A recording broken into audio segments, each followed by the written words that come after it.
I think the point, the part of your book that has people most upset thus far, which is some of your writing about the decision around the president abandoning his reelection campaign, the timing there and how it was handled. You say in part, page 46, it's Joe and Jill's decision. We all said that like a mantra, as if we'd all been hypnotized. Was it grace or was it recklessness? In retrospect, I think it was recklessness. The stakes were simply too high. This wasn't a choice that should have been left to an individual's ego, an individual's ambition. It should have been more than a personal decision. Whose decision should that have been? How should that decision have been made? So when I write this, it's because I realize that I have and had a certain responsibility that I should have followed through on. Which is, and so when I talk about the recklessness, as much as anything, I'm talking about myself. There was so much, as we know, at stake. And as I write, you know, where my head was at the time is that it would come off as being completely self-serving. If you said to President Biden that you did not think he should run again. Yeah, or even that he should question whether it's a good idea. But I think that, you know, one of the reasons I wrote this book, Rachel, is there are actually a number of reasons. One is that it is unprecedented, right? To your point of what you said in your opening, we had a president of the United States running for re-election, 3.5 months from the election, decides not to run. The sitting vice president enters the race against a former president of the United States who's been running for 10 years with 107 days to go. And it ended up being the closest presidential election in the 21st century. What? Are we all aware of what was happening? He won every single swing state. He won a majority vote. I'm 100% convinced that had Kamala Harris become president of the United States of America, we will be a third world country right now.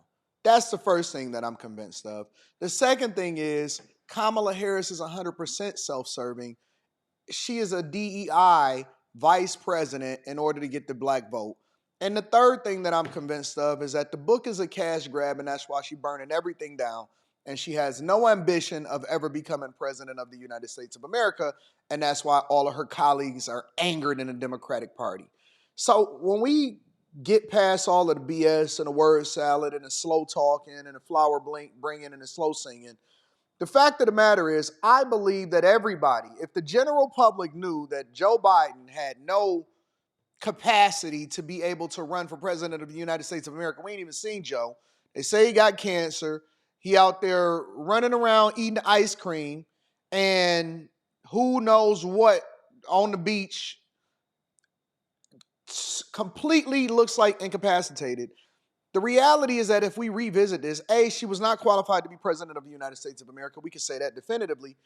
Also, I believe that the real coup, because it is self-serving, was that she was looking to ultimately be handed the presidential election if Joe Biden was in a position to win it, which that went out the door the minute that Donald Trump debated, Joe Biden. But obviously, if you look at Joe Biden's condition now, and everybody in the Democratic Party knows that he was completely out of his mind and he had no kind of ability to be president of the United States of America again, which he did a bad job the previous term or the current term that he was running in. I believe that the whole idea was to ultimately hand her over and her to graduate from vice president to president and then use that to ultimately try to run for presidential election again to win multiple terms, right? So it is 100% self-serving, and this is all nonsense and word salad.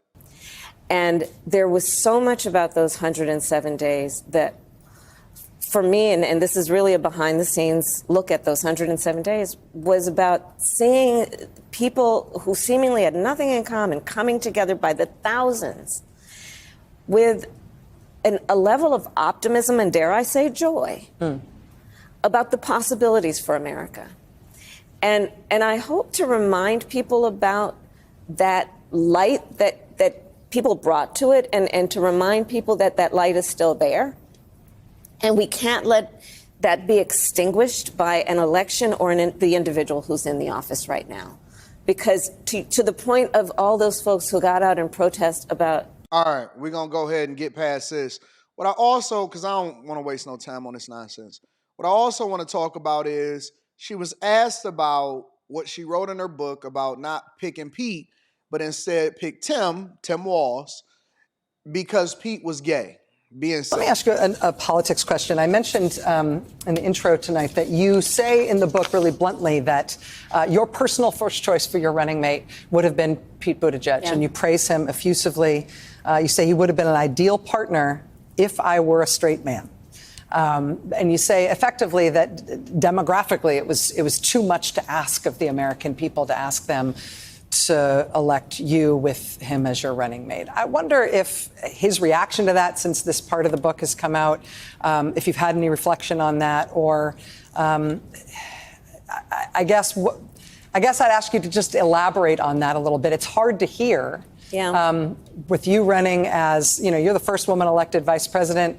You're a black woman and a South Asian woman elected to that high office, very nearly elected president. To say that he couldn't be on the ticket effectively because he was gay is hard to hear. No. That's not what I said. That he couldn't be on the ticket because he is gay. My point, as I write in the book, is that I was clear that in 107 days, in one of the most hotly contested elections for president of the United States, against someone like Donald Trump who knows no floor, to be a black woman running for president of the United States and as a vice presidential running mate, a gay man, with the stakes being so high, it made me very sad, but I also realized it would be a real risk. No matter how, I've been an advocate and an ally of the LGBT community my entire life. So it wasn't about any prejudice on my part, but that we had such a short period of time, and the stakes were so high. I think Pete is a phenomenal public servant. And I think America is and would be ready for that. But when I had to make that decision with 2 weeks to go, and maybe I was being too cautious, I'll let our friends, we should all talk about that. Maybe I was. But that's the decision I made. And I, as with everything else in the book, I'm being very candid about that. Yeah. With a great deal of sadness about also the fact that it might have been a risk. Yeah, basically she wanted to win at all costs. She wasn't willing to take risks. And she, just like everybody else, understand that America, despite what people may think, is still really conservative. And hopefully it continues to have a wave of conservatism wash over it. And she knew that they would reject, especially with all of the wokeness and the pushing of the LGBTQ agenda and the trans agenda, and her being a huge advocate of the alphabet community. She knew that the America would reject en masse, and so she went with Pete Light and Tim Walz and Tampon Tim, and so it went left on that front anyway. But anyways, let me know what y'all think inside of the comments. Make sure y'all tap into the Patreon. Link is in the description. Teach Henley, 40% off your first order, 20% off for life. I love y'all. I appreciate y'all. I'm going to holler at you guys later. Peace.